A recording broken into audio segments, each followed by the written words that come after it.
අන්තා චක්කවාලේසු අත්‍රා ගච්ඡන්තු දේවතා සද්ධම්මං මුනි රාජස්ස සුනන්තු සග්ග මොක්ඛදං ධම්ම ශ්‍රවණ කාලෝ අයං බදන්තා ධම්ම ශ්‍රවණ කාලෝ අයං බදන්තා ධම්ම ශ්‍රවණ කාලෝ අයං බදන්තා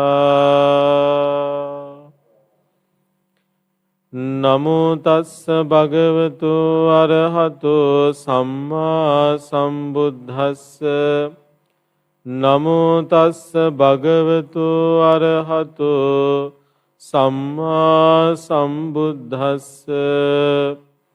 නමෝ තස්ස භගවතු අරහතෝ සම්මා සම්බුද්දස්ස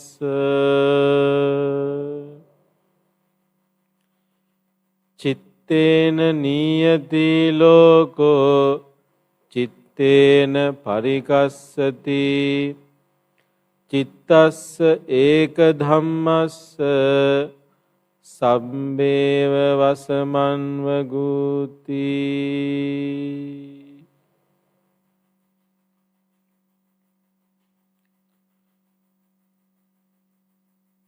පින්වත්නි, අද අපේ ආචාර්ය රංග කලන්සූරිය මහත්මාණන්ගේ නිවසේ තුෂාරි කලන්සූරිය මහත්මනිය, එවැගේම ශමිලා මොහොට්ටාල මහත්මනිය, රවි මොහොට්ටාල මහත්මාණන් ප්‍රධානව, එවැගේම අපේ ආචාර්ය රංග කලන්සූරිය මහත්මයා, පසන් ප්‍රනාන්දු මහත්මයා කියන පින්වත් පිරිස හැම දෙනාම එකතු වෙලා උතුම් උදාර පින්කමක් සිදු කරන වෙලාව. විශේෂයෙන්ම මීට 7 දිනකට පෙර අභාවයටපත් වුණු විශ්‍රාමලත් බැංකු කළමනාකාරිණී සුමී මොහොට්ටාල මෑණියන්ගේ ගුණ සිහිපත් කරලා එතුමියට පින් අනුමෝදන් කිරීම සඳහා සිදු කරන පින්කම තමයි මේ ආරම්භ කරන්න බලාපොරොත්තු වෙන්නේ. මීට ටික කාලයකට පෙර ඒ පියාණන් වහන්සේ අභාවයටපත් වුණා. බොහොම ශාන්ත මරණයක්, බොහොම නිවුණු සැනසුණු මරණයක් එතුමාට උදාපත් වුණා. එතුමාගේ අභාවයෙන් ටික කලකට පසුව මේ දරුවන්ගේ බෑණවරුන්ගේ අපෝපස්ථාන ලැබමින් හොඳ හැටි වාසය කරලා අවුරුදු 77ක ආයුෂක් භුක්ති විඳිනය කරලා මීට දින 7කට පෙර සුමී මොහොට්ටාල මහත්මනිය අභාවයටපත් වුණා. දැන් එතුමිය වෙනුවෙන් මේ දරු පිරිස, මේ බෑණවරු, මේ ඥාති පිරිස එකතු වෙලා සිදු කරන පළවෙනි ගුණ සමරු පින්කම තමයි මේ සිදු කරන්න බලාපොරොත්තු වෙන්නේ. පින්වතුනි, මේ වෙලාවේ මම මරණය ගැන හෝ මේ අනිත්‍ය ස්වභාවය ගැන විශේෂයෙන් කරුණු පැහැදිලි කරන්න බලාපොරොත්තු වෙන්නේ නැහැ. හේතුව මේ ස්වභාවය ඇතුලේ, මේ ජීවිත ස්වභාවය ඇතුලේ පහුගිය කාලේ අපි අත්දකින දේවල් ඇතුලේ අපිට යම් ප්‍රමාණයකට සාමාන්‍ය වැටහීමක් ලැබෙනවා ජීවිතයේ අනිත්‍ය ස්වභාවය ගැන. පින්වතුනි, සාමාන්‍යයෙන් මේ කාලේ හැටියට දැන් අවුරුදු 2-3ක් තිස්සේ අපි දන්නවා අපිට හැම වෙලේම අහන්න දකින්න ලැබෙන්නේ හොඳ පුවත්වලට වඩා අසුබදායි දේවල්. මිනිසුන් මරණයටපත් වෙන දේවල්, වසංගත රෝග, මිනිස්සු දුකට පීඩාවටපත් වෙන දේවල්, මිනිස්සු තැවෙන විදිහ, අඬන දොඩන විදිහ, ඊට පස්සේ පාරවල් වල පෝලිම් වල ඉන්න විදිහ, කන්න බොන්න නැති වෙන ඒවා, සියදිවි නසා ගැනීම වගේ බොහෝම අසුබදායි දේවල්, ඍණ ස්වභාවයට අයත් දේවල් තමයි වැඩිපුර අපිට අහන්න දකින්න හම්බෙන්නේ. එතකොට සාමාන්‍යයෙන් මේ වගේ දේවල් ඇතුලේ අපිට වෙන දෙයක් තමයි අපේ මනසත් දන්නේම නැතුව පීඩාවටපත් වෙනවා. අපේ මනසත් දන්නේම නැතුව මේ දේවල් නිසා පීඩණයට, අසහනයට, ආතතියටපත් වෙනවා. පැහැදිලිද? එතකොට මේ වෙලාවේ පළවෙනිම කාරණාව තමයි දැන් අම්මාගේ මරණය සිද්ධ වුණා. ඔව්. තාත්තගේ මරණය ඊට පෙර සිදු වුණා. ඔව්. හැබැයි පින්වතුනි ජීවත් වෙලා ඉන්න ඔය හැත්තෝ වැඩිහිටියෝ හැටියට, වගකීම් සහගත පුරවැසියෝ හැටියට අපි නිරෝගී මනසකින් මේ දේවල් වලට මුහුණ දෙන්න අපිට පුළුවන්කම තියෙන්න ඕනේ. මොකද එහෙම නිරෝගී සුවපත් වගකීම් සහගත මනසකින් අපිට මේ දේවල් දරා ගන්න බැරි වුණොත් වෙන්නේ අපෙන් පස්සේ પરම්පරාව අපිට වඩා ඔයත්තන්ට වඩා බාල પરම්පරාව විශාල විනාශයක් කරා යන ස්වභාවයක් තියෙනවා. ඒ නිසා මේ වෙලාවේ වැඩිහිටියන්ට, මේ වෙලාවේ බුදුහාමුදුරන්ගේ ශ්‍රාවකයෝ හැටියට බෞද්ධයින්ට, බෞද්ධ නොවන ඇත්තන්ට පවා වැඩිහිටියන්ට, පරිණත වැඩිහිටියෝ හැටියට අපිට ලොකු වගකීමක් තියෙනවා. ඒ වගේම පින්වතුනි මේ දකින්න කියන දේවල් ඇතුලේ අපිට දක්ෂ වෙන්න පුළුවන් කමකුත් තියෙන්න ඕන. දැන් මේ හැම වෙලෙම අපිට දකින්න හම්බෙන්නේ අපිව පීඩාවටපත් කරන, අපිට දුකටපත් කරන, අපිව ආතතියටපත් කරන දේවල්. හැබැයි පින්වතුනි හොඳට මතක තියාගන්න මේ දකින්න හැම දෙයක් ඇතුළෙම අපිට කර්මස්ථානයක් තියෙනවා. මේ දකින්න හැම දෙයක් ඇතුළෙම අපිට දක්ෂ වෙන්න පුළුවන් මේ සසරේ සත්‍යය කොච්චර දුකටපත් වෙනවද කියලා නුවණින් කල්පනා කරලා බලන්න. මේ සසර කොච්චර දුක් සහිතයිද කියලා කල්පනා කරලා බලන්න. පැහැදිලිද? සමහර වෙලාවට දැන් මේ වගේ කලබල මානසිකත්වයකින් ඉන්න වෙලාවට එහෙම හිතන්න තරම් අවකාශයක් නැහැ. ඒ නිසා මේ ධර්මදේශනාවේ අපි අවධානය යොමු කරනවා මේ අපි අහන දකින දේවල් ගැන නුවණින් ප්‍රත්‍යවේක්ෂණය කරන්න, නුවණින් කල්පනා කරලා බලමින් ඒවා අපේ ජීවිතයට, අපේ සංසාර ගමනට පාඩම් හැටියට අපි සලකගන්නේ කොහොමද? අපේ ජීවිතයේ පස්සට යන්න නෙමෙයි යෝනේ මේ දේවල් ඇතුලේ. අපේ ජීවිතයේ පියවරක් හරි ඉස්සරහට යන්න අපි මේවා කර්මස්ථාන කරගන්නේ කොහොමද කියලා. පින්වතුනි, දැන් පළවෙනි කාරණාව තමයි දැන් අර කියපු ගාථාවේ විදිහටත් මේ හිත මත තමයි මේ හැම දෙයක්ම පවතින්නේ. හැම හිත මත තමයි, හිත මුල් වෙලා තමයි හැම දෙයක්ම පවතින්නේ. ඒක අපි දන්නවා. එතකොට සාමාන්‍ය මේ වගේ තත්ත්වයක් නැතත් එදිනෙදා ජීවිතයේ සාමාන්‍ය එදිනෙදා ගෘහස්ථකාම භෝගී ජීවිතයක වුණත් මානසික පීඩනයක් යම් ප්‍රමාණයකට අඩු වැඩි වශයෙන් තියනවද නැද්ද? තියෙනවා. ඕනම කෙනෙකුට මානසික ආතතිය කියන එක අඩු වැඩි වශයෙන් තියෙනවා. එතකොට දැන් මේ අත්දකින්න தත්ත්වයන් යටතේ මේ මානසික ආතතිය අඩු වෙන එකද වෙන්නේ, වැඩි වෙන එකද වෙන්නේ? වැඩි වෙන එක තමයි වෙන්නේ. දැන් වෙනදට මානසික ආතතිය තියෙන්නේ මාසෙ අන්තිම වෙනකොට ලයිට් බිල තියෙනවා, වතුර බිල තියෙනවා, ගෑස් ගන්න තියෙනවා නේද? එහෙම දේවල් ටිකක් එනවනේ. දරුවන්ගේ වියදම් තියෙනවා.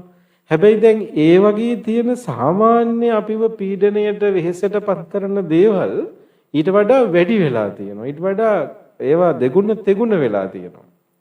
එතකොට සාමාන්‍ය එදිනෙදා ගෘහස්ථකාම භෝගී ජීවිතයේ එන ආතතිය තව වැඩි වෙලා තියෙනවා. හරිද? එතකොට මේ දේවල් ඇතුලේ අපි තවත් පීඩණයට, අසහනයට, ආතතියටපත් වෙමින් ඉන්නවා. හරිද? දැන් මේකේ තියෙන නරක මොකක්ද? මේ පීඩණය, මේ ආතතිය කියන දේ මිනිස්සුෙකුට දරා ගන්න පුළුවන් ප්‍රමාණයක් තියෙනවා. ඒ දරා ගන්න පුළුවන් ප්‍රමාණය දරාගෙන ඉඳලා දරා ගන්න බැරි වුණාට පස්සේ ඒක සුවපත් කරගන්න විදිහ දන්නේ නැති වුණාම, ඒක සමනය කරගන්න බැරි වුණාම, ඒක හිමින් සැරේ යටපත් කරගන්න, සුවපත් කරගන්න, කලමනාකරණය කරගන්න බැරි වුණාම වෙන්නේ ඔය ආතතිය කොහෙන් හරි පිට වෙලා යනවා. මේක පිට වෙලා යනවා. සාමාන්‍යයෙන් ආතතිය පිට වෙන්නේ කොහොමද? ළඟම ඉන්න කෙනාගෙන් තමයි යන්නේ නේ.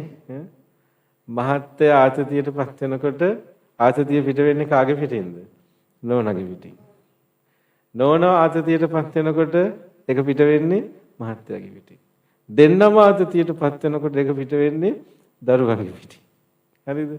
ඒක තමයි සාමාන්‍ය ස්වභාවය. එතකොට ආතතිය කියන දේ හොඳ දෙයක් නෙමෙයි. ඒක කොහෙන් හරි පිට වෙන්නත් ඕනේ තමයි. නැත්තම් ඒක දරාගෙන ඉන්න ඊට වඩා නරකයි. හැබැයි ආතතිය පිට වෙනවා කියන එකත් හොඳ දෙයක් නෙමෙයි. මොකද ඒක දරාගෙන ඉඳලා ඒක පිට වෙන්නේ අපේ සමීපතෙම ඉන්නේ. එතකොට ඒගොල්ලෝ තවත් පීඩණයටපත් වෙනවා. එහෙම නැත්තම් උග පිට වෙන්නේ සමාජීය වශයෙන් පොදු අවකාශයන් ඇතුළේදී. පුංචි දෙයක් ඇති දැන් ඔය මිනිස්සු එකතු වෙලා ඉන්න තැනක රණ්ඩුවක් ඇති වෙන්නේ. බොහොම පොඩි දෙයක් ඇති රණ්ඩුවක් ඇති වෙන්නේ. අපි දන්නවා ඒක අපිට පේනවනේ. ඒක ඒ තරම් හොඳ තත්ත්වයක් නෙමෙයි රටක් හැටියට. මේ පොඩි දෙයක් නිසා අපේ ඇත්තු ගහ ගන්නවා නරක වචන කියනවා මේක විදිහේ කැරලි කොලහල කරගන්නවා. ඒවා රටක් හැටියට බොහෝම දුකටපත් වෙන්න ඕන දේවල්, පසුගාමී දේවල් ඒවා. ඒවා ඉදිරිගාමී දේවල් නෙමෙයි. එතකොට අනිත් දේ තමයි අපි හිතමු මේක කවුරු හරි කෙනෙක් මේ ආතතිය මේ පීඩනය පිට කරන්න නැතුව දරාගෙන ඉන්නවා කියලා. රණ්ඩු වෙවි හරි දරාගෙන ඉන්නවා කියලා. මේක සුවපත් කරගන්නේ නැහැ කියලා. පින්වත්නි මතක තියාගන්න. ඔහොම ගිහිල්ලා ඊළඟට එයා මානසිකව රෝගී භාවයටපත් වෙනවා. මානසිකව ලෙඩ වෙනවා. දැන් අපේ වගේ රටක තියෙන ලොකුම අනතුර තමයි අපේ වගේ රටක හෙම්බිරිස්සාව ලෙඩක් හැටියට සැලකුවට. හරිද? උණ ලෙඩක් හැටියට සැලකුවට මානසික රෝගයක් ලෙඩක් හැටියට සැලකන්නේ නෑ. ඒකට සාමාන්‍ය විදිහට ගිහිල්ලා බෙහෙත් ගන්න යන්නේ නෑ. එහෙම කියන්නේ කොහොමද මට පිස්සු කියලා හිතුවද කියලා අහනවා. හරි? ඒ කියන්නේ උණක් හෙම්බිරිස්සාවක් හැදුනොත් බෙහෙත් ගන්න යනවා. හැබැයි මානසික රෝගී වෛද්‍යවරයෙක් ළඟට යන්නේ නෑ. බොහෝම බයෙන් හොරෙන් එහෙම තමයි යන්නේ. යන්නේ නැති තරම්. මතක තියාගන්න මේක නිසා වෙන දේ තමයි අපි ජීවත් වෙන සමාජයේ සැලකිය යුතු ප්‍රමාණයක් ඉන්නවා මානසික ව්‍යාධීන් එක්ක ඉන්න අත්ෝ. ඒගොල්ලෝ බෙහෙත් ගන්න ඕන අය. ඒගොල්ලෝ ප්‍රතිකාර ගන්න ඕන නැත්තෝ. හැබැයි ඒගොල්ලෝ සාමාන්‍ය සමාජයේ ඉන්නවා මානසික ව්‍යාධීන් එක්ක සෑහෙන පිරිසක්. එතකොට ඒගොල්ලෝ නිසා ඒ පීඩාවටපත් වෙනවා. ඒ ආශ්‍රය කරගෙන ඉන්න සමීපතමියොත් පීඩාවටපත් වෙනවා. එයාගේ යාළුවෝ, එයාගේ පවුල්වල සමාජිකයෝ, එතනගේ දරුවෝ කොච්චර පීඩාවටපත් වෙනවද? අන්තිමට මේ පීඩනය නිසා ඒගොල්ලෝ දුකසේ මරණයටපත් වෙලා යනවා. ඒ නිසා මේ වගේ වෙලාවක මම හිතනවා අපි හැම දිනාටම සාමූහික වගකීමක් තියෙනවා. අපේ මානසික ආතතිය, මානසික පීඩනය සමනය කර ගැනීම සඳහා බුදුරජාණන් වහන්සේගේ ධර්මයෙන් කොයි වගේ උපකාරයක්ද තියෙන්නේ කියලා අදහසක් අපි හැමදෙනාටම තියෙනවා. පින්වතුනි, මම විශ්වාස කරන දේ තමයි ආගම් වලින් වෙන්න ඕන දේ තමයි අරුබුදයන් ගැටලු මිනිස් සමාජය තුල ඇති වෙනකොට ඒ දේවල් වලට ආශිර්වාදයන් යාදිනී යාඥා සෙත්පැතීම් විතරක් මදි කියන එක. ඒ දේවල් සඳහා ගැඹුරු ආධ්‍යාත්මික ප්‍රවේශයක්, ආධ්‍යාත්මික මැදිහත් වීම ආගම් වලින් සිද්ධ කරන්න ඕනේ. විශේෂයෙන් බුදුහාමුදුරන් වහන්සේගේ ධර්මයේ, බුදුරජාණන් වහන්සේගේ ධර්මයේ ආශිර්වාදයක් තියෙනවා තමයි. හැබැයි බුදුරජාණන් වහන්සේගේ ධර්මයේ ආශිර්වාදය දෙන්න කෙනෙක් නැහැ. ධර්මයේ තුලින් උපදින ආශිර්වාදයක්, ධර්මයේ තුලින් උපදින ධර්ම ශක්තියක් තියෙනවා.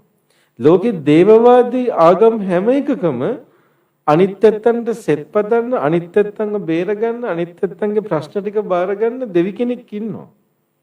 දේවවාදී ආගම් වල. හැබැයි බුදුහාමුදුරන්ගේ ධර්මය එහෙම බාරගන්න කෙනෙක් නැහැ. ආශිර්වාද කරන්න, එහෙම නැත්නම් මිනිස්සුන්ගේ යාඥාව යාදිනිය අහන්න කෙනෙක් බුදුහාමුදුරන්ගේ ධර්මයේ නැහැ. මොකද බුදුහාමුදුරන්ට ගිහින් කියනවා කියලා කියන්නේ එහෙම නෑ. ඒ නිසා බුදුරජාණන් වහන්සේගේ ධර්මයේ තියෙන බරපතල මැදිහත් වීම තියෙන්නේ ආධ්‍යාත්මික මැදිහත් වීම.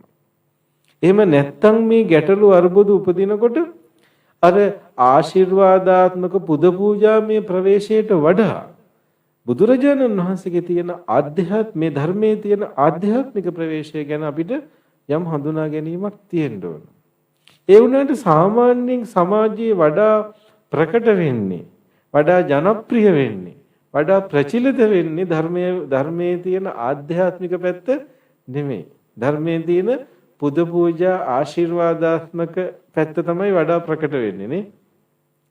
ඕනම අරුබුදයකදී මිනිස්සු හිතනවා මේ අරුබුදේ විසඳ ගන්න නම් අපිට දෙවියන්ගෙන් උපකාරයක් හම්බෙයි, අපිට යන්තම් තුන්රුවන්ගේ සරණින් මේ ප්‍රශ්න ඉක්මනට ඉවර වෙලා යයි, අපිට මේ අරුබුදේ විසඳ ගන්න අපේ කර්ම ශක්තියෙන් විතරක් ඇති වෙයි වගේ බොහොම සරල දේවල් ටිකකින්, ප්‍රාථමික දේවල් ටිකකින්, පුද පූජා දේවල් ටිකකින් අපි බලාපොරොත්තු වෙනවා ලොකු අරුබුදයන් විසඳ ගන්න පුළුවන් වෙයි කියලා.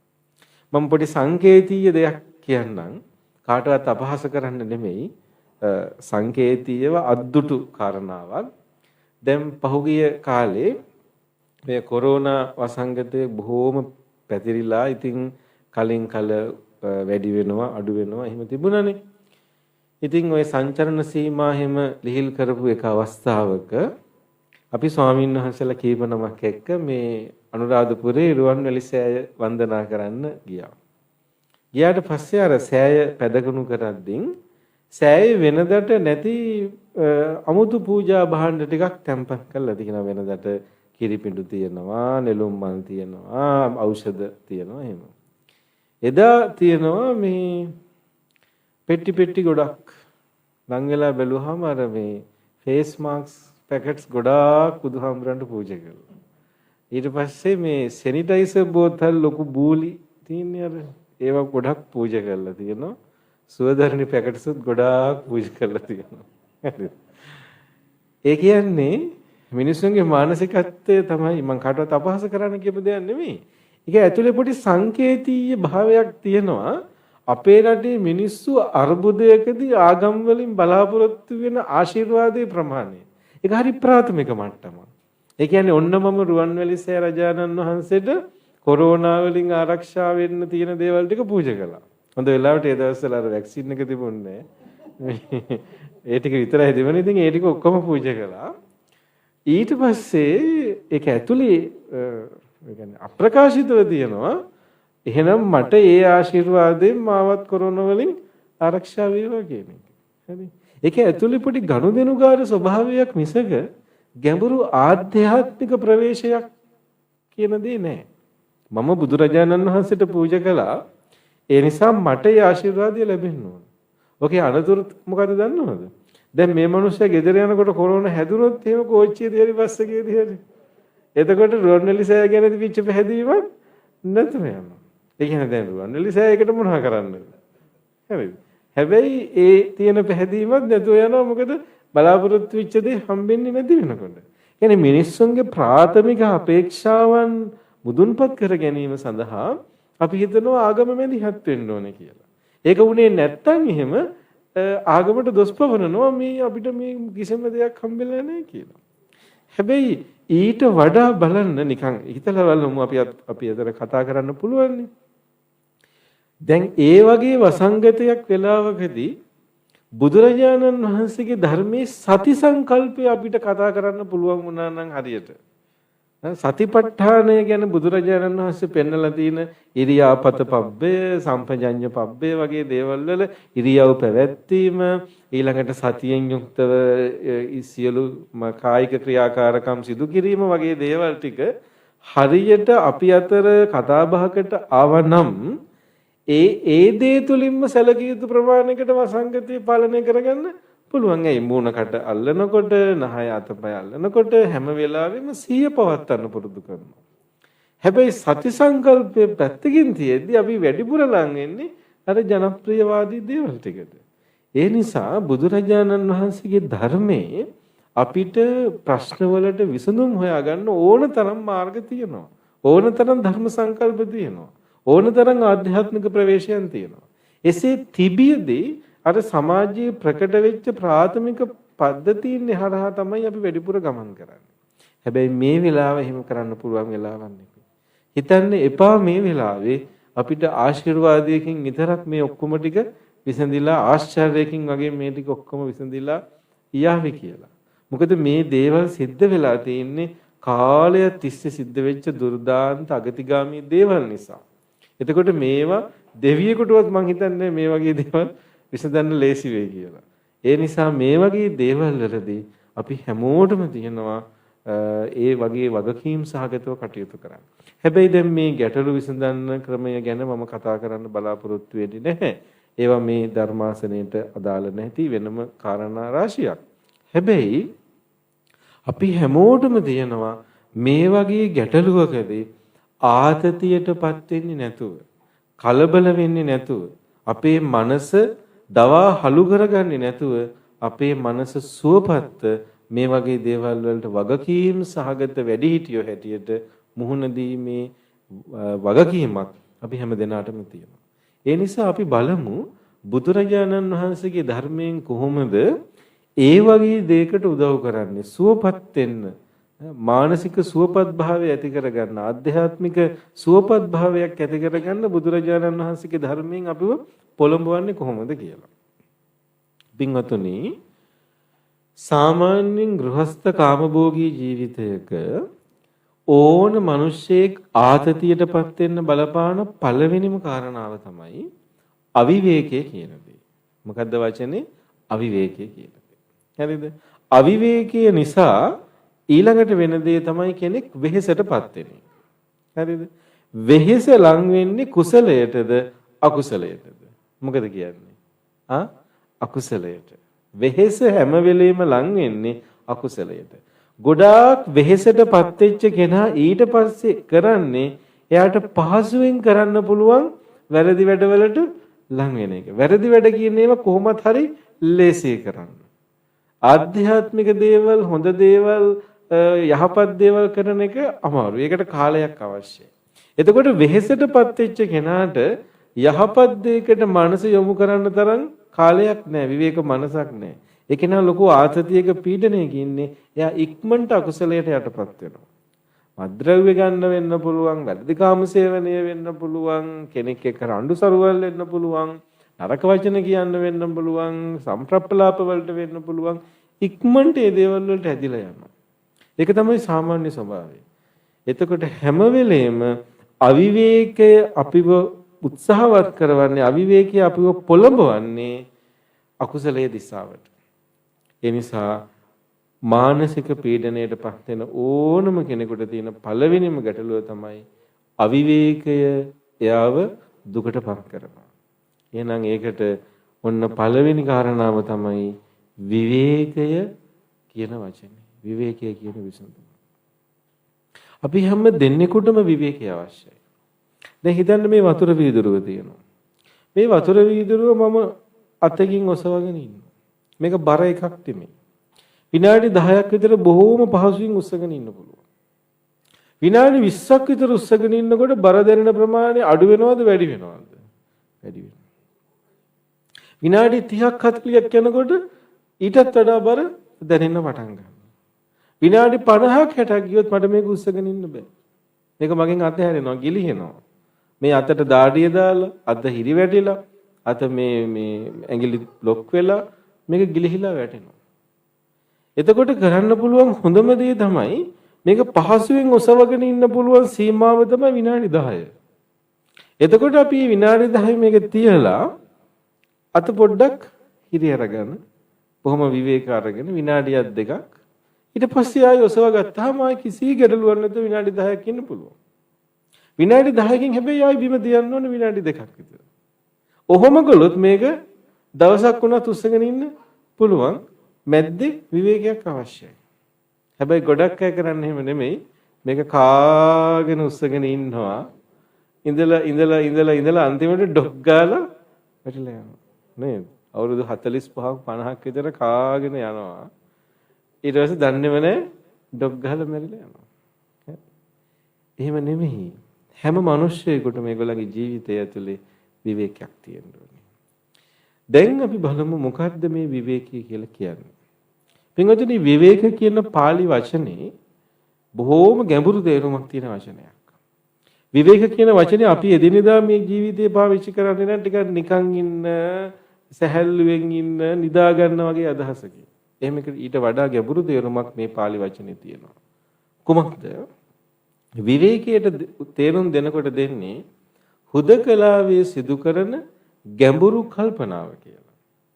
හුදකලාව සහ තමන් පිළිබඳව සිදු කරන ගැඹුරු කල්පනාව කියන කාරණා දෙකම විවේකයේ කියන වචනේ තියෙනවා. බලන්න කොච්චර ලස්සන තේරුමක් තියෙනවද කියලා. පළවෙනිම එක තමයි විවේක ගන්නවා නම් තනි වෙන්න ඕනේ. හුදකලාව කියන එක. හරි. දෙවෙනි එක තමයි විවේක ගන්නවා නම් අපේ මනස අපෙන් එළිය ලෝක ගැන නෙමෙයි අපේ අභ්‍යන්තරය ගැන අවධානයට යොමු කර ගන්න ඕනේ කියන එක. තමන් ගැන අවධානයට ගන්න ඕනේ කියන එක. තමන් පිළිබඳ මානසිකාරයක් ආත්ම ප්‍රත්‍යවේක්ෂණයක නිරත වෙන්න ඕනේ කියන එක. මේ කාරණා දෙක ඇතුලේ කොච්චර ගැඹුරක් තියෙනවද කියලා කල්පනා කරලා බලන්න. හරිද? දැන් පින්වතුනි මේ විවේකයේ කියන වචනෙට කිට්ටුවෙන් යන හැබැයි සම්පූර්ණයෙන් වෙනස් අදහසක් දෙන වචනයක් තමයි විනෝදය කියලා කියන්නේ. හරිද? දැන් ඒක ගැන මම විවේචනාත්මක අදහසින් නෙමෙයි.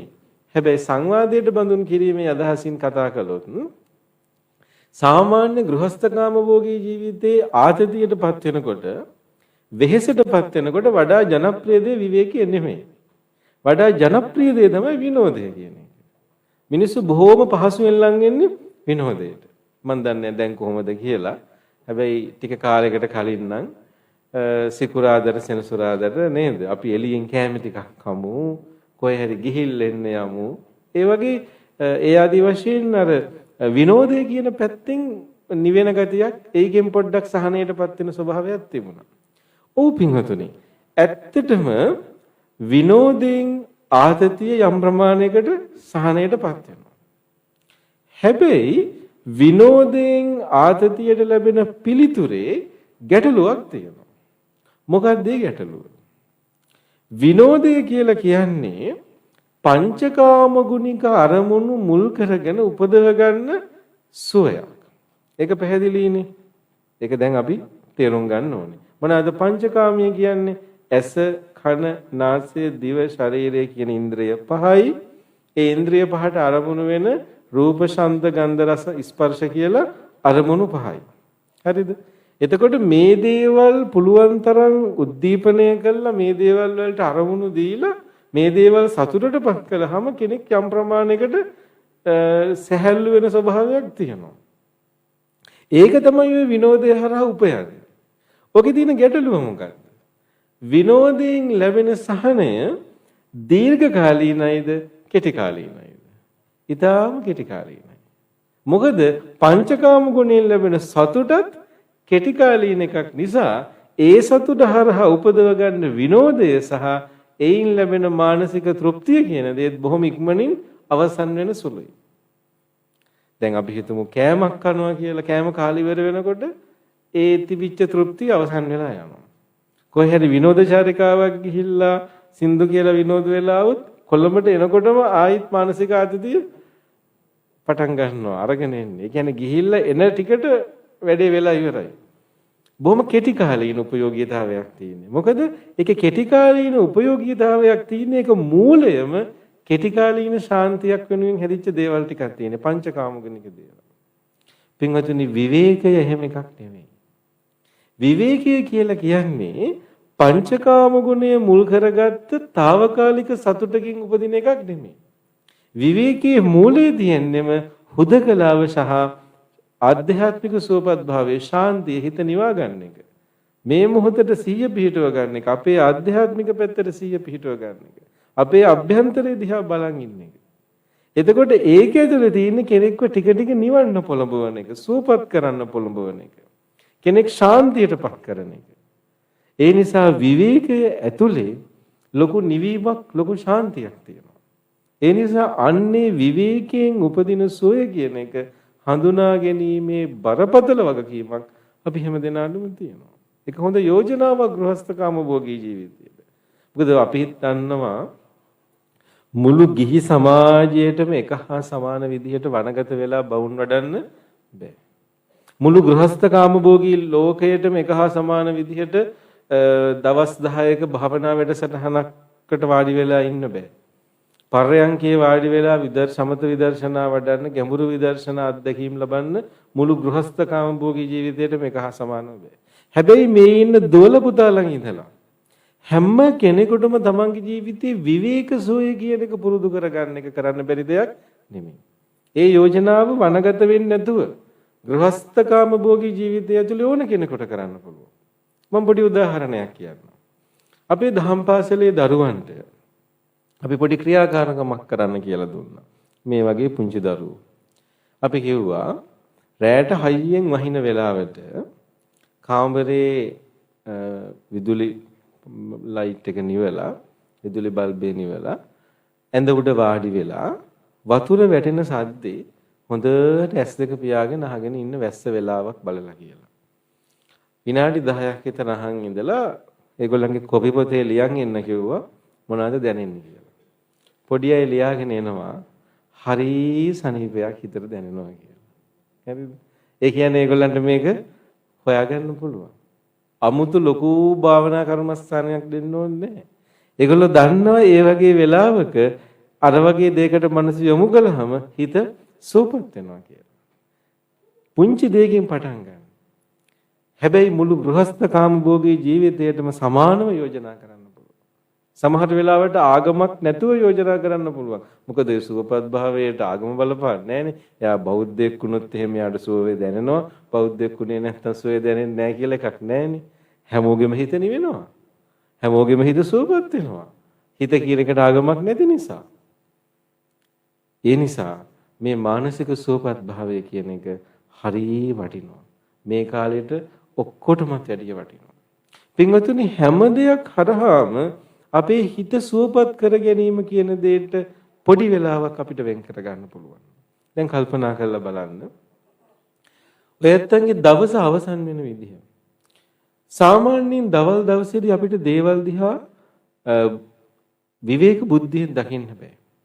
පාරේ යනකොට තදබද තියෙනවා, තෙල් පෝලින් තියෙනවා, ඔයත්තොත් ඒ පෝලින් වල ඉන්න වෙනවා, නිදි මරන්න වෙනවා, එතකොට ආතතිය වැඩි වෙනවා, බොහෝම අවිවේකයෙන් තමයි ඉන්නේ. හැබැයි පින්වතුනි ඔය දේවල් ටික සම්පූර්ණ කරගෙන දවසක නිදා ගන්න එන වෙලාවක දවසේ සියලු කටයුතු හමාර කරන වෙලාව කියන්නේ අපිට දිව්‍යමය මොහොතක්. දිව්‍යමය මොහොතක්. මොකද ඒ වෙලාවට අපි කිසි දෙයකට බැඳිලා නැහැ. ඊළඟට කරන්න වැඩක් නැහැ. ඊළඟට තියෙන වැඩේ තමයි නිදා ගන්න එක. හරි සතුටුදායක මොහොතක්. ඒ වගේ වෙලාවට අපිට කැම ටිකක් කාලා සහැල්ලු ඇඳුමක් ඇඳගෙන මුණකට සෝදගෙන නිින්ද යනකම් ඇඳේ වාඩි වෙලා ඉන්න විනාඩි 10ක් අපිට පුළුවන් අපේ හිත සුවපත් කරගන්න. තනියම ඉන්න. විවේකයෙන් ඉන්න. එහෙම නැත්නම් දවස ආරම්භ කරන පළවෙනි විනාඩි 20 තෝරගන්න පුළුවන්. උදේ පාන්දර 4ට නම් 5ට නම් අවදි වෙලා. ඒක ඕන වෙලාවක උදේ නැගිටින නැත්නම් උදේ වෙලාව ගන්න පුළුවන්. රැට නිදා ගන්න වෙලාවෙ ඉන්න නැත්නම් රැට ගන්න පුළුවන්. හැබැයි මේ වෙලාවට අපි කරන්නේ නරකම දේ තමයි ටෙලිෆෝන් එක අරගෙන දවසේ වෙච්ච දේවල් අපි උඩින් ඉඳලා පල්ලෙහාට ඒකේ බලනවානේ. එතකොට තව ඇවිලිලා ඒක ශික් කියලා පැත්තකට තියලා අපි ඇඳට වැටෙනවා. අපි කොච්චර මානසික පීඩනයකින්ද එතකොට ඇඳට වැටෙන්නේ. අපි දවස ආරම්භ කරන්නේත් පහුවදා ඊට පස්සේ මානසික ආතතිය. ඊට වඩා අපිට මහා ලොකු දෙයක් නෙමෙයි මේ යෝජනා කරන්නේ. විනාඩි 20ක් ඇඳට වෙලා කාමරේ හඳුන් කූරක් පත්තු කරගෙන අර හඳුන් කූරේ සුවය වින්දත් හිත ඇවිලෙන එකද වෙන්නේ නිවෙන එකද වෙන්නේ? නිවෙනවා. හිත නිවෙනවා. ඒ සුවපත් භාවයේ ඇතුලේ අපිට අපිව හමු වෙනවා. අපේ ආධ්‍යාත්මික මොහොතත් එක්ක අපි එකතු වෙනවා. ඒ වෙලාවේ අපිට කල්පනා කරන්න පුළුවන් නම් ඔන්න දැන් හුදකලාව. Taman තනියම ඉන්නේ. Taman එක කතා කරන්න කෙනෙක් නැහැ. කතා කරන කෙනාටත් බිරිඳ හරි ස්වාමියා හරි කියන්නේ මට විනාඩි 20ක් ඕනේ. තනි වෙලා ඉන්න. හරි? ඒ වෙලාවේ අපිට පුළුවන් නම් මම අද මොනවද කළේ? එතකොට ඔයත්තන්ට මතක් වෙන්න ගන්නවා කාට හරි බැන්නනම් නරක වචනයක් කිව්වනම් රණ්ඩු කළා නම් කේන්ති ගත්තා නම් වැරදි දෙයක් කළා නම් ආතතියටපත් වුණා නම් ඒ ටික ඔක්කොම මතක් වෙන්න පටන් ගන්නවා. හැබැයි අර දවල් වෙලාවේ ඒ දේවල් කරනකොට හැම වෙලෙම අපි ආත්මාර්ථකාමී විදිහට තමයි හිතන්නේ. අපේ පැත්තෙන් විතරයි අස්මිමානෙන් යුක්තව තමයි ඒවා දිහා දකින්නේ. මම හරි අනිත්‍ය වැරදි කියලා. හැබැයි විවේක බුද්ධියෙන් ඒවා දිහා කල්පනා කරලා බලනකොට අපිට තේරෙනවා මං විතරක් නෙමෙයි ඒ පැත්තෙත් ඇත්තක් තියෙනවා කියලා. සමහර වෙලාවට අපිට සමා වෙන්න කියන්න හිතෙන්න පුළුවන්. ආයි හෙට මේක කරන්න හොඳ නෑ කියලා හිතෙන්න පුළුවන්. තමන් කරපු වැඩේ ගැන පසුතැවිලි හිතෙන්න පුළුවන්. කොච්චර හොඳ දෙයක්ද? රැයට ওই ටික හොඳට සුවපත්ව කල්පනා කරනකොට හිතේ වෙච්ච දේවල් ටික විරේක වෙලා හිත සුවපත් වෙනකොට හොඳට හිතේ තියෙන දේවල් ටික අයින් වෙලා යනකොට ඒ විනාඩි 10 20 ඇතුලේ පහවදා උදේට නැගිටලා තමන්ගේ අතින් වැරදි වෙලා තියෙනවා නම් බිරිඳට සමා වෙන්න කියයි. නැත්තම් දරුවන්ට කියයි පුතේ සමා වෙන්න මං ඊ ටිකක් කේන්ති ගත්ත වැඩි. කාර්යාලේ ගිහිල්ලා සුළු සේවකයෙකුට දොස් කිව්වනම් නෑ මේ ආයි එහෙම වෙන්නේ නෑ කියලා පිටට තට්ටුවක් දාලා කියන්නේ හිතේ. අපි දේවල් දිහා ආයිසරයක් නැවත කල්පනා කරලා බලන්න පෙළඹෙනවා. අපි සුවපත් වෙන්න පටන් ගන්නවා. අපි නිවෙන්න පටන් ගන්නවා. ඒ නිසා ඒ නිවීම කියන එක ඊටාම අවශ්‍ය වෙලාවක තමයි අපි ඉන්නේ. දැන් ඔන්න ඒ විදිහට පළවෙනි දේ තමයි විවේකයක් ගන්න ඕනේ. ඒ විවේකයේ ඇතුලේ හුදකලා වෙලා තනි වෙලා අපි ගැන ආත්ම ප්‍රත්‍යවේක්ෂණයක නිමග්න වෙනවා. ආත්ම ප්‍රත්‍යවේක්ෂණය කියන්නේ තමන් ගැනම තමන්ගේ අධ්‍යාත්මය ගැන හැරිලා බලනවා. මම මොනවද කළේ? මගේ හිතේ තියෙන්නේ මොනවද? මම අද හිතුවේ මොනවද? කළේ මොනවද කියලා තමන් දිහා බලන්න පටන් ගන්නවා. විනාඩි 10ක් ඇති ඒ ටික හිංසරේ කරගෙන යනවා. ඔය ටික තව ටිකක් ඉස්සරහට ගෙනියන්න පුළුවන්. සතියකට සැරයක් විතර අපිට හිමින් සැරේ පැයක් දෙකක් වෙන් කරගන්න පුළුවන් නිවාඩු දවසක. අපි ළඟපාතකට යනවා නම් ටිකක් නිවුණු සැනසුණු පරිසරයකට අපි හිතමු අපි යන පන්සලේ බෝමලුවට යනවා නම් ඒ බෝමලුවට සෙනග අඩු වෙලාවට ගිහිල්ලා පැයක් විතර හිංසරේ වාඩි වෙලා ඉන්න පුරුදු වෙන්න. අපේ ගොඩාක් බෝධියට ගියත් අපි හයියෙන් වේගෙන් වැඩ ටික කරලා ගාත ටික හයියෙන් කියලා පුද පූජා ටික ඉක්මනට තියලා අපි ඉක්මනට එනවා. අපි රුවන්වැලිසෑයට යන්නේ කොහොමද? පින්වතුනි කල්පනා කරලා බලන්න මෙච්චර දහමක් තියෙන අපිට කොච්චර ලස්සනට නිවෙන්න පුළුවන් තැන් තියෙනවා. හැබැයි අපි රුවන්වැලිසෑයට යන්නේ දවල් 12ට 1ට 2ට විතර ගියා. ගිහිල්ලා හයියෙන් අර සෑය වටේ ඉක්මනට දුවගෙන ගිහිල්ලා අර වටතිරේකුත් බැඳලා සාදු කියලා ඉක්මනට රුවන්වැලිසෑයට පින්වතුනි රෑ 9ට 10ට යන්න. ගිහිල්ලා හොඳට සෑමලු අතුපතු ගාලා වතාවත් කරලා බුදුන් වැඳලා කරණීය මෙත්ත සූත්‍රය සජ්ජායනා කරලා පැය භාගයක් පැයක් විතර වාඩි වෙලා සෑය දිහා බලාගෙන ඉන්න. හිංසරේ ඊට පස්සේ ඇස් දෙක පියාගෙන පොඩි ආත්ම ප්‍රත්‍යවේක්ෂණයක් කරන්න. හිත නිවෙනවද ඇවිලෙනවද? බොහොම පහසුවෙන් නිවෙන. බොහොම පහසුවෙන් සූපත්. අපි කතරගම යනවා නම් ඔය ඔක්කොම රවුමේ ගිහිල්ලා අන්තිමට රැයට නවතින සිතුල් පව්වට ගිහිල්ලා රෑ 9ට 10ට විතර සිතුල් පව් සෑමලුවට නැගලා බලන්න. රහතන් වහන්සේලා වැඩ හිටිය සිතුල් පව්.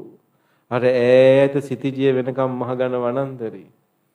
කොළපාට තුරුහිස් මුදුනට හඳ එළිය වැටුනහම තියෙන ලස්සන මහා වනාන්තරයේ පිසගෙන එන සුළඟ. පිරිත් ටිකක් කියලා සිතුල් පව් සෑමලුවේ රෑ 10 11 12 වෙනකම් ඉඳලා බලන්න. හිත කොච්චර සුවපත් වෙනවද? හිත කොච්චර නිවෙනවද?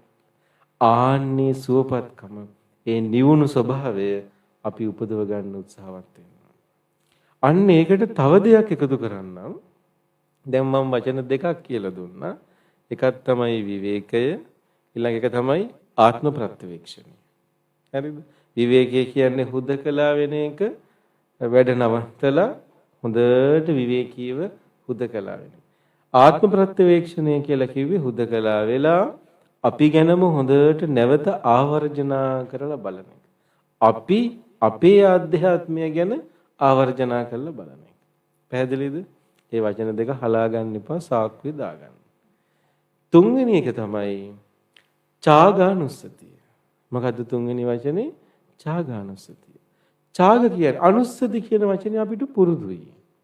අනුස්සති කියන්නේ මෙනෙහි කරනවා. බුද්ධානුස්සති කියන්නේ මොකද්ද? බුදු ගුණ මෙනෙහි කරනවා. ධම්මානුස්සති කියලා කිව්වේ ධර්ම රත්නයේ ගුණ මෙනෙහි කරනවා. සංඝානුස්සති සංගරුවනේ ගුණ මෙනෙහි කරනවා. චාගානු මේ අනිච්චානුස්සති අනිත්‍ය මෙනෙහි කරනවා. මරණානුස්සති මරණය ගැන මෙනෙහි කරනවා. හැබැයි ඔය වචන අතරේ ටිකක් නුබුරුදු වචනයක් තමයි ත්‍යාගානුස්සති කියන්නේ. ත්‍යාග කියන එකේ තේරුම තමයි ත්‍යාග කියන එක. ත්‍යාග කියන වචනේ හැදෙන්නේ ත්‍යාග කියන සංස්කෘත වචනේ. ත්‍යාග කියලා කියන්නේ පරිත්‍යාගය කියන එක. අපි කාට හරි පුංචි උදව්වක් කරලා අර අපි නිවෙන වෙලාවට ඒ උදව්ව ගැන හිතලා හොඳට සතුටු වෙනවා. හරි පහසුවෙන් මේ කාලේ කරන්න පුළුවන් දෙයක්. ගැඹුරු අනිත්‍ය භාවනාවක් වඩනවට වැඩිය මේ කාලේ පහසුවෙන් කරන්න පුළුවන් දෙයක් තමයි කාට හරි පොඩි උදව්වක් කරලා අපිට ඒ ගැන හිතලා සතුටු වෙන්න පුළුවන්. පින්වතුනි මේ වෙලාව අනිත් අයට උදව් ඇත්තටම ඕන වෙලාව. අපිටත් උදව් ඕන වෙලාව. හැබැයි අපි කාටවත් කවුරු වෙනුවෙන්වත් ලොකෝ උදව් කරන්න බැරි වෙලාව. ඉස්සර වගේ විශාල ආහාර දාන දෙන්න, 100 නමක් 1000 නමක් දාන දෙන්න, බස් අරගෙන යන්න, වන්දනාව යන්න, දන්සල් දෙන්න වෙනදා වගේ කරන්න බෑ. හැබැයි අපිට කරන්න පුළුවන් දේවල් තියෙනවා. අපි කෑම පාර්සලයක් අරගෙන යනකොට තව කෙනෙක් වෙනුවෙන් කෑම එකක් බැඳන් යන එක අමාරු දෙයක් නෙවෙන්න පුළුවන්. අපේ වාහනේට තෙල් තියනවා නම් අපි යන ගමනාන්තයේටම යන අපි දන්න තව කෙනෙක් ඉන්නවා නම් අපිට එක්කගෙන යන එක අමාරු දෙයක් නොවෙන්න පුළුවන්. ඒ වගේ පුංචි උදව් තියෙනවා අපිට කරන්න. මේ දවස්වල දරුවෝ ගෙවල් වල ඉන්නේ. ගෙවල් වල ඉන්න ඉගෙන ගන්නට ඔන්ලයින් පන්තියක් කරන එක අමාරු දෙයක් නොවෙන්න පුළුවන්. ඉන්න දොළ පුතාලට මම පාඩමක් කරන්න. විශ්‍රාමගිය ගුරුවරයෙක් ඉන්නවනම්, ගණන් පාඩමක් දන්න කෙනෙක් ඉන්නවනම් දරුවෝ වෙනුවෙන් පාඩමක් කරනවා. ඒ වගේ පොඩි දේවල් වලින් අපිට අනිත්‍ය වෙනුවෙන් පොඩි උදව්වක් කරන්න පුළුවන්. නිදි මරලා තෙල් පොලිමක ඉන්න කෙනෙකුට තේ ටිකක් ගෙනින් දෙන්න පුළුවන්. අඩුම තරමින් ගිහිල්ලා අපේ ගෙවල් ළඟ පොලිමේදී ඉන්නේ නිදි මරනවාද අද මම පැයක් විතර එන්නම් ටිකක් කතා කර ඉන්න. තව කෙනෙකුට හුම්කම් දෙන්න පුළුවන්. එයාගේ ආතතිය අඩු කරන්න පුළුවන්. තව කෙනෙක් වෙනුවෙන් පොඩි උදව් කරන්න පුළුවන් වෙලාවක් අපිට ජන සමාජයක් ඇතිවෙන්න. අන්න එතකොට මොකද වෙන්නේ? පින්වතුනි අපිට අපි ගැන ඇගීමක් තියෙන්න ඕනේ. අපිට අපි ගැන යම් තක්සේරුවක් වටිනකමක් උපස්තම්භනයක් තියෙන්න ඕනේ. අපිට අපි අගය කරන්න ඕනේ. අපි පුංචි උදව්වක් කළා රැයට ගෙදර ගිහිල්ලා හොඳට කල්පනා කරන්න මම කොච්චර හොඳ මිනිස්සෙක්ද කියලා. තමන් ගැන හිතනකොට ආත්ම ප්‍රත්‍යවේක්ෂණයේ නිරත වෙනකොට තමන්ටම තමන් ගැන අඩුපාඩු පේන්න පටන් ගන්නවා.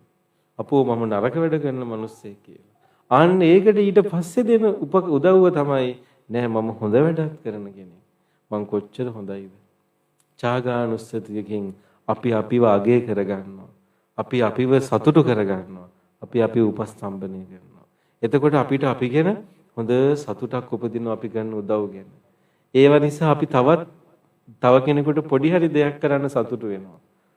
තව ටිකක් අපි පෙළඹෙනවා. ත්‍යාගානුස්සතිය මිනිස්සෙගේ හිත සුවපත් කරනවා. මේ අංගුත්තර නිකායේ මහා නාම ශාක්‍යයට මහා නාම සූත්‍රයේදී බුදුරජාණන් වහන්සේ ත්‍යාගානුස්සතිය ගැන දේශනා කරනවා. ත්‍යාගානුස්සතිය යටතේ උන්වහන්සේ පෙන්නනවා න රාග පරියුට්ඨිතං චිත්තං හෝති. රාගයෙන් මෙහිච්ච සිතක් උපදින්නේ නැලු. න දේශ පරියුට්ඨිතං චිත්තං හෝති. දේශයෙන් වැහිලා ගිය හිතක් උපදින්නේ නැලු. න මෝහ පරියුට්ඨිතං චිත්තං හෝති. මෝහයෙන් වැහිලා ගිය හිතක් උපදින්නේ නැලු. රාග දේශ මෝහ ටික හිතේ අඩු වෙලා ගිහිල්ලා හිත හොඳට පාමොජ්ජ උපදිනවලු. රාගය මුල් කරගෙන ඡාගය මුල් කරගෙන ඡාගය ආරම්භය හිතේ පාමොජ්ජ උපදිනවා කියලා බුදුරජාණන් වහන්සේ මහා නාම සූත්‍රයේදී බුදුරජාණන් වහන්සේ පෙන්නනවා. ඒ නිසා මේ පරිත්‍යාගය මුල් කරගෙන ඒ කෙනාගේ හිත සුවපත් වෙන්න පටන් ගන්නවා. හිත නිවෙන්න පටන් ගන්නවා. හිත ශාන්ත වෙන්න පටන් ගන්නවා. පින්වතුනි මේ ගෘහස්ත කාමභෝගී ජීවිතය කරන යෝජනාව තේරුම් ගන්න. පින්වතුනි අපි කවදා හරි දවසක නිවන් දකින්න ලැබේවා, නිවනින් සැනසෙන්න ලැබේවා කියලා ප්‍රාර්ථනා කළාට ප්‍රාර්ථනාවෙන් විතරක් නිවන උදාපත් වෙන්නේ නැහැ. නිවන උදාපත් වෙන්න නම් අපේ හිත සීලය වගේම අපිට සමාධියක් වැදගත්. එතකොට සීලයෙන් සමාධියට යන්න නම් අපිට සමාධිය පටන් ගන්න තියෙන තැන තමයි විවේකය. විවේකයක් නැතුව සමාධියක් ගැන කොහොම කතා කරන්නද? පර්යංකේ විනාඩි 10ක් වාඩි වෙලා ඉන්න බැරුව අපිට සමාධියක් ගැන කතා කරන්න බෑ. පින්වතුනි ගෘහස්ත කාමභෝගී ජීවිතේ මේ ජීවිතයේ ඇතුලේ සෝවාන් වෙන්න පුළුවන් නම් හොඳයි. මගඵල ලබන්න පුළුවන් නම් හොඳයි. හැබැයි අඩුම තරමින් අපිට පුළුවන් නම් කය ඉක්මවා ගිය ආධ්‍යාත්මික සුවයක් තියනවා කියලා මේ ජීවිතයේ ඇතුලේ බුදුරජාණන් වහන්සේගේ ශ්‍රාවකයෙක් හැටියට හඳුනා ගන්න. ඒ හඳුනා ගැනීමම අපේ මේ මනුස්ස ජීවිතයේ ලබන ලොකු ඉදිරි බිම්මක්, ලොකු ජයග්‍රහණයක්, ලොකු දියුණුවක්. මතක තියාගන්න බුදුරජාණන් වහන්සේගේ ශ්‍රාවකයෝ වැඩි දිනෙක මරණයටපත් වෙන්නේ අර වන්දනා මාන වතාවත් සිල් ගුණ ධර්ම ටිකක් තියෙනවා තමයි. ඒක අගය කරනවා, පොඩ්ඩක්වත් සහැල්ලු කරනවා නෙමෙයි. හැබැයි එතනින් එහාට ගිහිල්ලා කය ඉක්මවා ගිය සුවයක් මිනිස්සෙකුට තියනවා කියලා අඳුනගන්නේ නැතුව තමයි ගොඩාක් දෙනෙක් මරණයටපත් වෙන්නේ. පින්වතුනි, ඒ මරණයටපත් වෙන ලෝකේ අපිට පුළුවන් නම් අපේ ආධ්‍යාත්මික චාරිකාව ඇතුලේ, අපේ ජීවන චාරිකාව ඇතුලේ අපිට අඳුන ගන්න කය ඉක්මවා ගිය සුවයක්, කායික අත්දැකීම් තල ඉක්මවා ගිය සුවයක් අපිට තියෙනවා කියලා. නිවීම, සුවපත් භාවය, ආධ්‍යාත්මික සුවය කියන එක අඳුන ගන්න පුළුවන් නම් අපි එක පියවරක් ඉස්සරහට තිබ්බා වෙනවා. පින්වතුනි, අපි දන්නේ අපි මැරිලා කොහේ උපදීද කියලා. හැබැයි හොඳට මතක තියාගන්න, කය ඉක්මවා ගිය සුවයක් අඳුනගත්ත කෙනාට ඒ සුවය දියුණු කරන්න අවස්ථාවක් සංසාරයෙන් හම්බෙනවා. ඒ සුවය ඉදිරියට දියුණු කරන්න වඩන්න අවස්ථාවක් හම්බෙනවා. තව ටිකක් භාවනා කරන්න අවස්ථාවක් හම්බෙයි. ඒ නිසා මම මැරිලා මේ තැන උපදීවා කියලා ප්‍රාර්ථනා කරනවට වඩා වටින දේ තමයි අපි මැරිලා උපදින තැන වෙනුවෙන් මේ ජීවිතේ යම් කිසි ප්‍රතිපදාවක් පුරුදු කරගන්න එක. ඒ නිසා හොඳට මතක තියාගන්න, ගෘහස්ත කාමභෝගී ජීවිතයේ ඇතුලේ මොනතරම් අමාරු දේවල් ඇතුලේදී වුණත්, මොනතරම් අමාරු තත්ත්වයන් යටතේදී වුණත්, ඒ හැම එකක්ම කමටහනක් හැටියට සලකන්න. මේ බලන්න, මේ තෙල් පොලිමක් ගානේ දකින්න මිනිස්සු දිහා බලලා හිතන්න, කොච්චර මේ සංසාරේ මේ ජීවිතයක් නඩත්තු කරන්න අපි කොච්චර දුක් විඳිනවද? මේ වගේ කොච්චර සංසාරේ අපි දුක් විඳලා නැද්ද?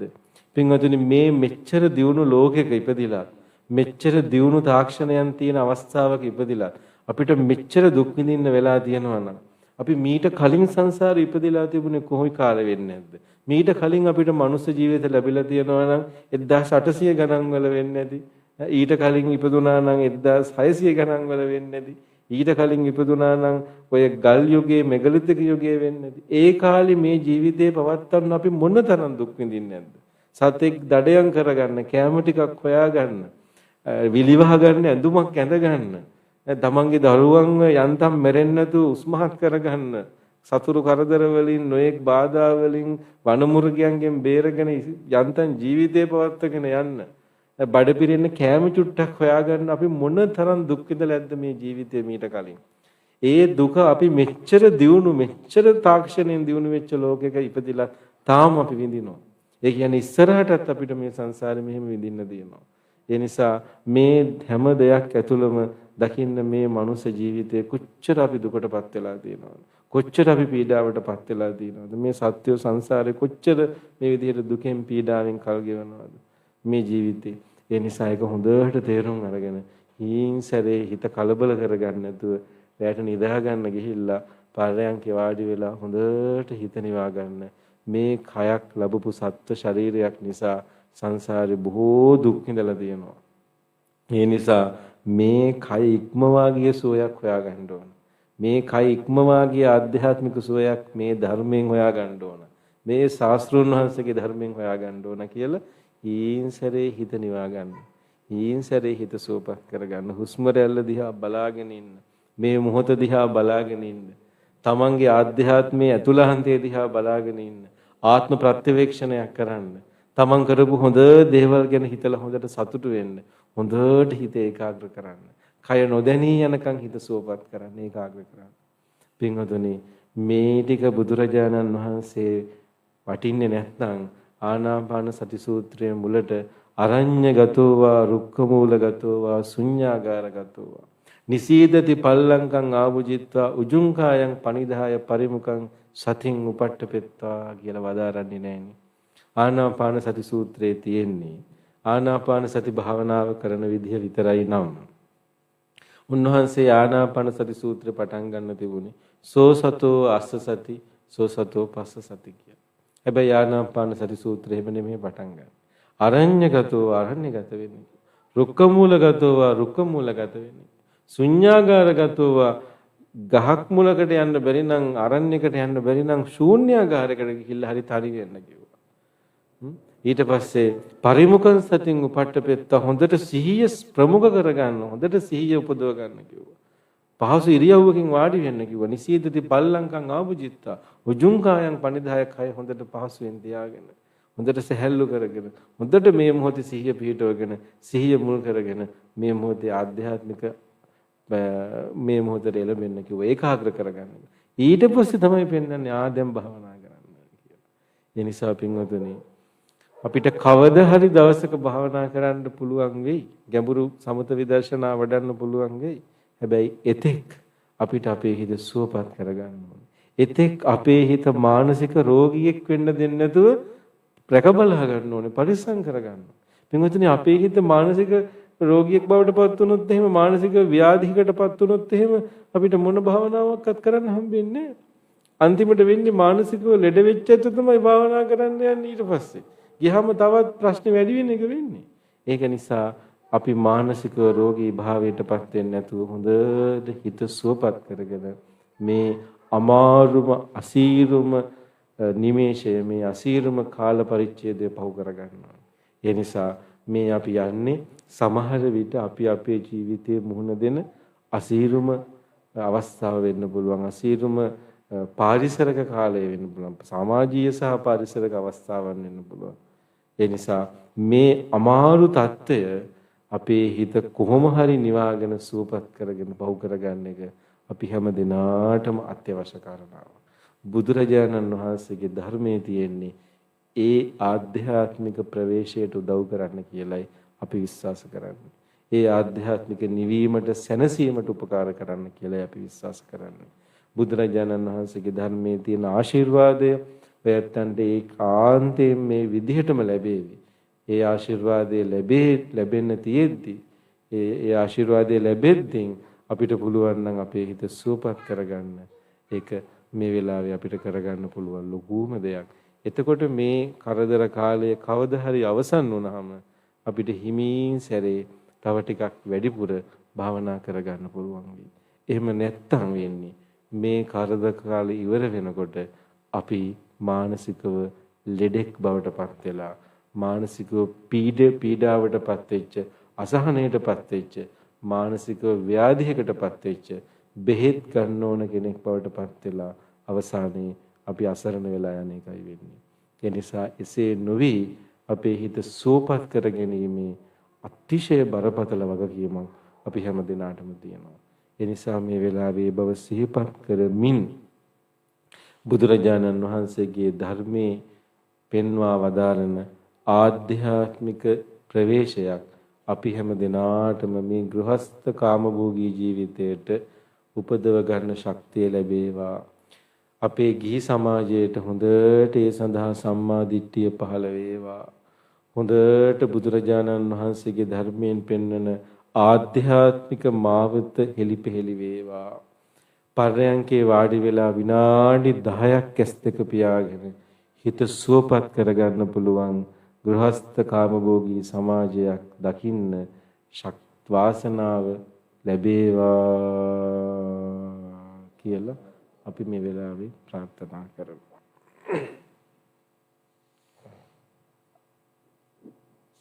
පින්වත්නි,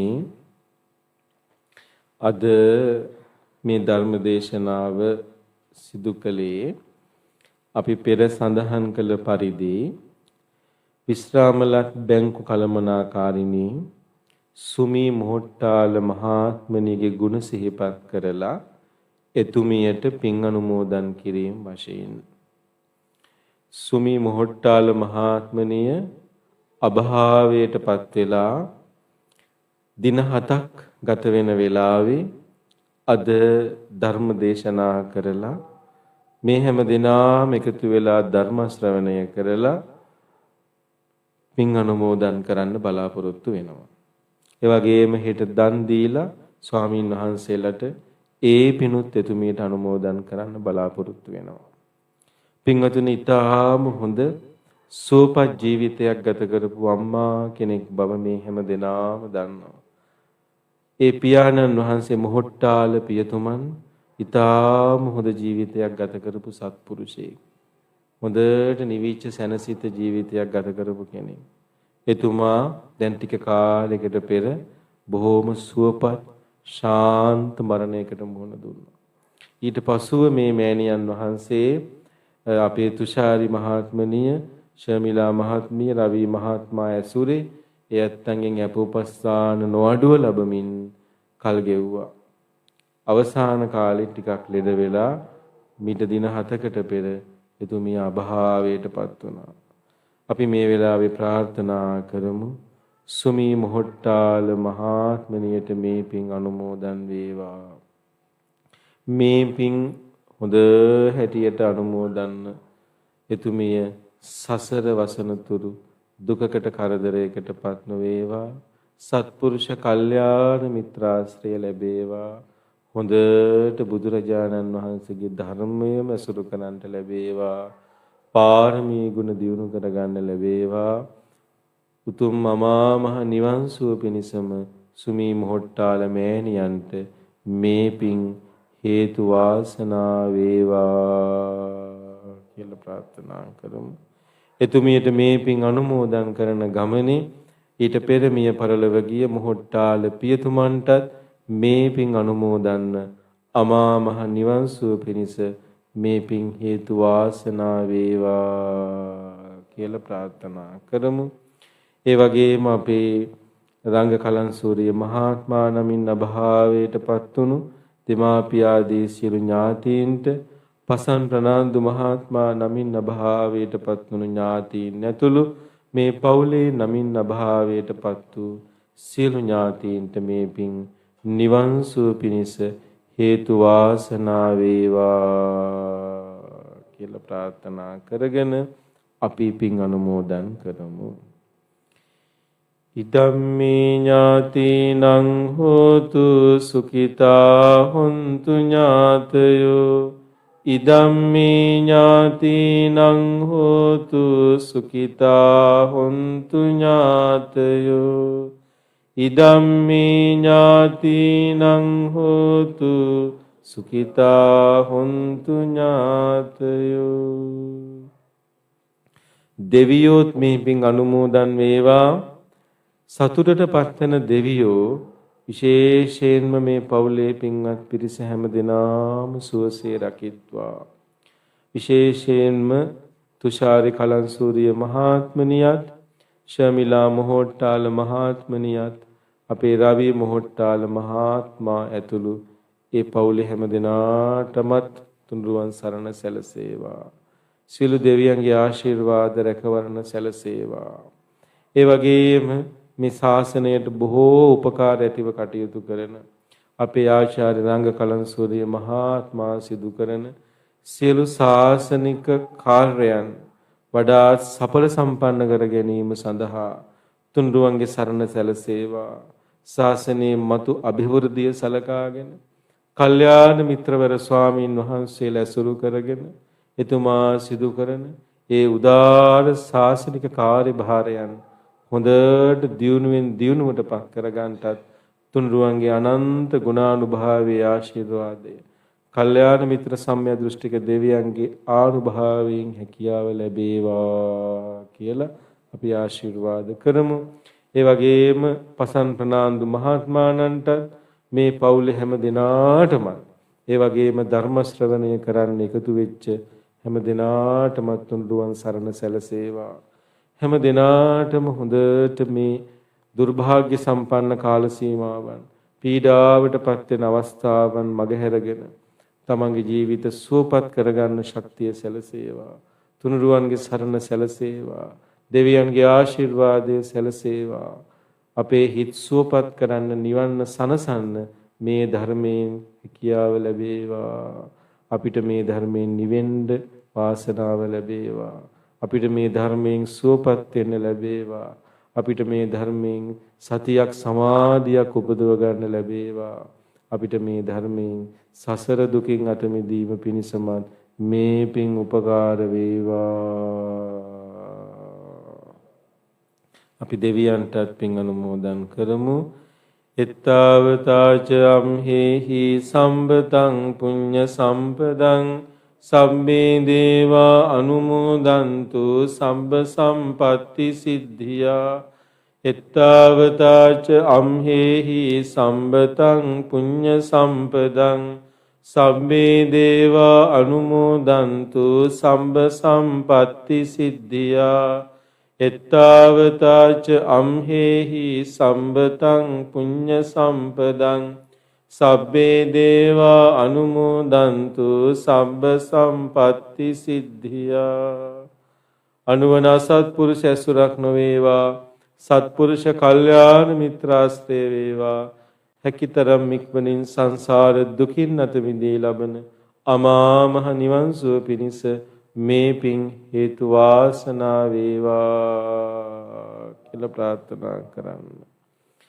අභිවාදන සීලිස්ස නිච්ඡං වද්දාපචායිනෝ චත්තාරෝ ධම්මා වඩ්ඩಂತಿ ආයුවන්නෝ සුඛං බලං ආයුරාෝග්‍ය සම්පatti සග්ග සම්පatti මේවච අතෝ නිබ්බාන සම්පatti හිමිනාතේ සමිජ්ජතු.